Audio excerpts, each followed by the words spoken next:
9 keutamaan membaca Al-Quran. Pertama, Al-Quran merupakan salah satu zikir yang paling utama.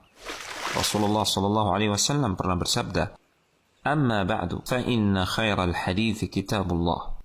Amma ba'du, sesungguhnya sebaik-baik ucapan adalah kitabullah. Hadis riwayat Muslim. Imam Syafi'i rahimahullah ta'ala dan ulama lainnya berpendapat bahwasanya membaca Al-Quran merupakan zikir yang paling utama. Kedua, Al-Quran akan memberikan syafaat kepada pembacanya. Rasulullah SAW pernah bersabda, "Iqra'ul Qur'ana fa'innahu ya'ti yawmal qiyamati syafi'an li ashabihi." Bacalah Al-Quran karena ia akan datang pada hari kiamat memberikan syafaat kepada pembacanya. Hadis riwayat Muslim. Membaca satu huruf Al-Quran akan memperoleh 10 kebaikan. Rasulullah SAW pernah bersabda, "Man qara'a harfan min kitabillahi falahu bihi hasanatun wal hasanatu bi'ashri amthaliha. La aqulu alif lam mim harfun, walakin alifun harfun, wa lamun harfun, wa mimun harf." Barang siapa yang membaca satu huruf dari kitabullah, maka ia akan mendapatkan satu kebaikan dengan huruf itu. Dan satu kebaikan akan dilipat gandakan menjadi 10. Aku tidaklah mengatakan alif lam mim itu satu huruf, melainkan alif satu huruf, lam satu huruf, dan mim satu huruf. Orang yang mahir membaca Al-Quran akan bersama para malaikat. Rasulullah SAW pernah bersabda, "Al-mahiru bil-Qur'ani ma'as-safaratil kiramil bararah, walladhi yaqra'ul Qur'ana wa yatata'ta' fihi, wa huwa alaihi syaqqun lahu ajrani." Orang yang lancar membaca Al-Quran akan bersama malaikat utusan yang mulia lagi berbakti. Sedangkan orang yang membaca Al-Quran dengan terbata-bata lagi berat, maka ia akan mendapatkan 2 pahala. Hadis riwayat Muslim. Kelima, pembaca Al-Quran seperti orang yang bersedekah. Rasulullah SAW bersabda, "Al-jahiru bil-Qur'ani kal-jahiri bis-sadaqah, wal-musirru bil-Qur'ani kal-musirri bis-sadaqah." Orang yang membaca Al-Quran terang-terangan seperti orang yang bersedekah terang-terangan. Dan orang yang membaca Al-Quran secara tersembunyi seperti orang yang bersedekah secara sembunyi. Hadis riwayat Abu Daud, At-Tirmidzi, An-Nasa'i. Oleh karena itu, bagi orang yang khawatir riya, maka lebih utama membaca Al-Quran secara sembunyi. Namun jika tidak khawatir, maka lebih utama secara terkumpul membaca Al-Quran.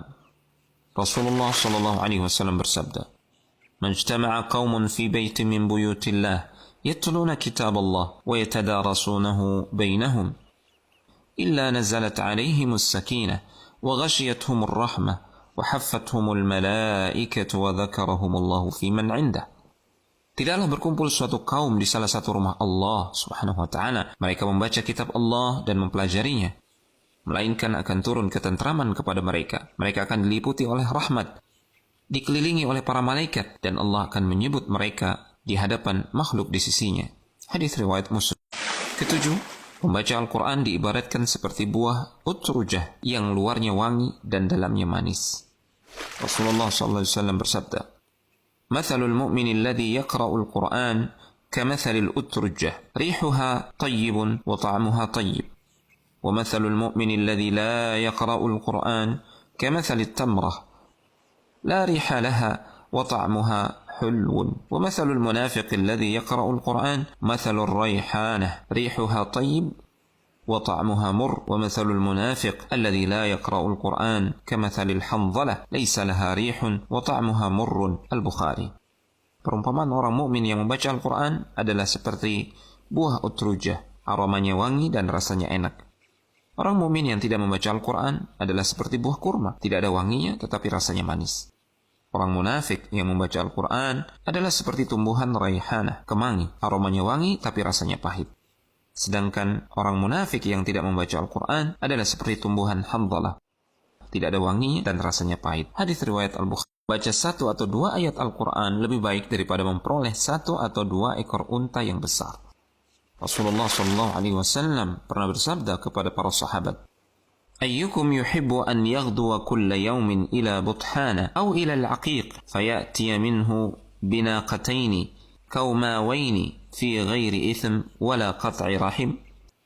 فقلنا يا رسول الله صلى الله عليه وسلم نحب ذلك. قال أفلا يغدو أحدكم إلى المسجد فيعلم أو يقرأ آيتين من كتاب الله عز وجل خير له من ناقتين وثلاث خير له من ثلاث وأربع خير له من أربع ومن أعدادهن من الإبل. Siapakah di antara kalian yang suka berangkat pagi setiap hari ke Bathan atau Aqiq dan pulangnya membawa 2 unta yang besar punuknya tanpa melakukan dosa dan memutuskan tali silaturahim? Para sahabat menjawab, wahai Rasulullah SAW, kami suka hal itu. Beliau bersabda, tidak adakah salah seorang di antara kalian yang pergi ke masjid lalu ia belajar atau membaca 2 ayat Al-Quran yang sesungguhnya hal itu lebih baik daripada memperoleh 2 ekor unta, 3 ayat lebih baik daripada 3 ekor unta, dan 4 ayat lebih baik daripada 4 ekor unta. Dan jika 4 ayat atau lebih, dia tetap akan mendapatkan pahala yang lebih baik. Hadis riwayat Muslim. 9. Tanda cinta kepada Allah adalah mencintai Al-Quran.